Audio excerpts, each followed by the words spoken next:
fight them a little bit, fight back. It's Oh, yeah, because it starts as like little hints. It starts as like little acts of violence appearing, but you can't really see them because no one's looking at ground level. And also, you can hear like the little creepy doll voices, right. and the little pitter patter of their feet moving up and down the hall and stuff like that. Yeah, and then like when they start to really do some of the violent stuff, it's crazy. Oh, like, when they use the one girl as a battering ram and smash her face into the wall. So you're imagining like 5 of them just grabbing each of her sides and just like going over and over again. There's something odd about it too, because they're much of Stuart Gordon's work. There's a sense of comedy to the violence, like because it's such a bizarre thing. It's like this full-grown woman being tossed around by 10 little dolls and smashing her head into a wall a bunch of times. It is violent. Like you see the blood, it gets bigger and bigger as they slam her into the wall and all that, but it's just still so silly that you kind of have this mixed feeling while you're watching it. Yeah, that's why when the girl stumbles upon that girl who's had her face smashed in and she gets like dragged away, and then she goes to like tell her dad about it or whatever. There's like this really silly dialogue where she's just like, I got up for some water with punch, and he's like, you wanted water and punch, and he's like, no. She's like, no, with punch. And like it's very silly kids movie style dialogue, but then there's this really dark undertone where like the dad is like actually being like abusive basically. And then so that's where you get from like the kids movie innocent tone and the twinkling and the fun and the comedy, and then you get kind of like a Grimm Brothers fairy tale style where they start putting in sort of like these darker themes and they're introducing them. Which is really cool. And then when it gets to the kills though, it is basically just a slasher movie. It is as violent, and apparently this is the less violent version. Oh really? There's like a director's cut or something? Yeah, like they I don't know if there's another cut of the movie that includes the deleted stuff.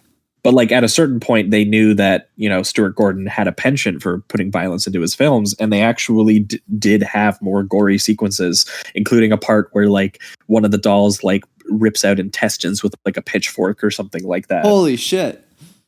That would have been unreal. I would have been fine with that, because my favorite part of this film was this balance between like this kids movie that it almost felt like they. Obviously, Stuart Gordon didn't want to make, but it felt like in a different realm there was a director that wanted to make a kids film, but this horror just kept overlapping it and making it into this, making it like, no, we can't have this innocent, fun, cute family film because there's too much, corruption and evil that comes from some of the adults.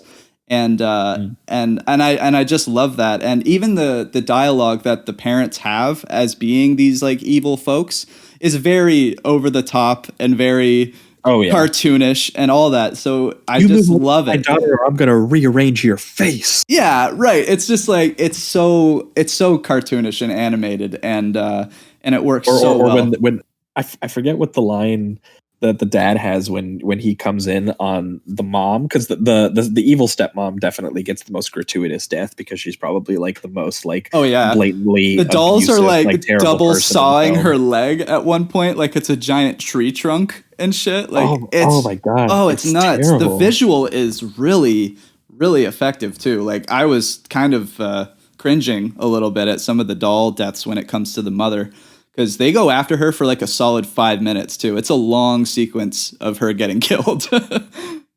Yeah, like the movie like definitely really like she being like the most like blatantly bad person probably in the movie. Yeah, the movie definitely, and she was the one who got her intestines pulled out by a pitchfork apparently in the version. So the sequence was even crazier. And she's the one that you see later where the husband finds her and her like half of her face has been ripped out and her eye is like her eyes dangling. Out, yeah, like it's just insane.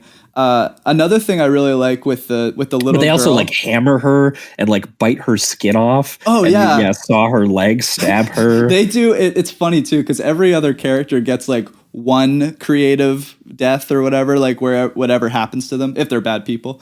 Whereas she gets several. Like there's 10 different techniques to kill the stepmom, and I just I found that pretty funny in a very dark way. Yeah, and the teens, it's because they were planning on stealing the antiques, right? That was their Right. thing. Yeah, they That were was why they were upset. thieves. They were Yeah. thieves. They were no good teenagers.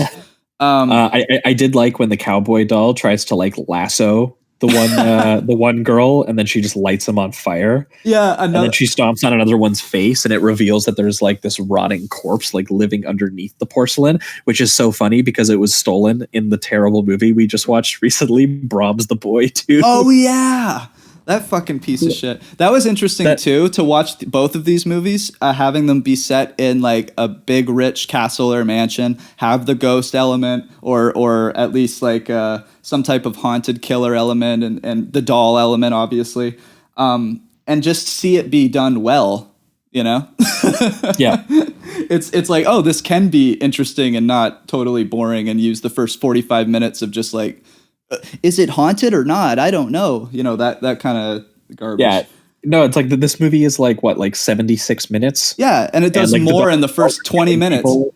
Yeah, the dolls are killing people before like the 20-minute mark hits. Yeah.